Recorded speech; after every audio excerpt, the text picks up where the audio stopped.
Bonjour à tous, bonjour Jean-Louis. Bonjour. Alors il y a 10 jours à Monza au Grand Prix d'Italie, c'est Sébastien Vettel qui a remporté la victoire malgré un départ un peu hasardeux. Il a fait un pas décisif vers le titre de champion du monde. Alors Sébastien Vettel, intouchable.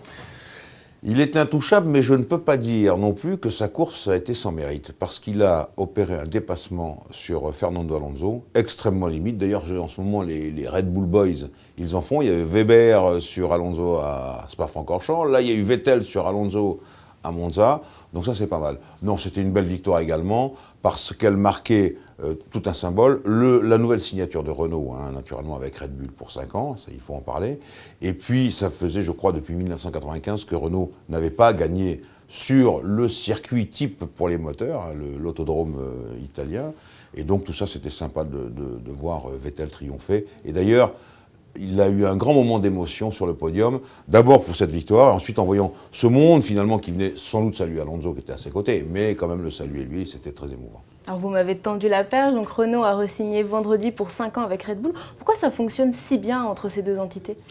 Bien, je crois qu'il faut dire les choses comme elles sont. Pour l'instant, la Red Bull, c'est la meilleure auto du monde.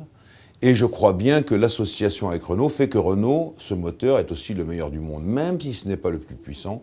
Il y a des tas de raisons pour lesquelles Red Bull n'a pas signé, par exemple, avec Audi, qui voulait arriver en 2014, n'a pas signé avec Mercedes, qui est considéré comme le moteur le plus puissant. Chez Renault, il y a des arguments. Il y a l'argument de la légèreté de carburant, parce qu'il est plus sobre que les autres.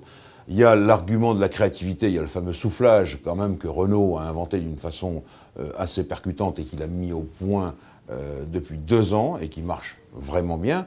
Et puis il y a aussi quelque chose d'assez important, c'est la notion de service, j'en parle dans AutoPlus, parce que quand on a besoin d'un petit détail de plus pour améliorer le moteur, mais un petit détail de plus, c'est peut-être 1 ou 2 dixièmes au tour, ça vaut peut-être 5 millions d'euros. Et là, Renault Maison Mère, eh bien, ne dit pas non stop, vous avez un budget. Non, Renault peut encore améliorer le budget général de Renault Sport. Et ça, c'est une notion importante, surtout quand on va arriver à 2014 et les nouveaux moteurs, où vraiment toute la créativité sera en marche, mais vaudra également beaucoup d'argent.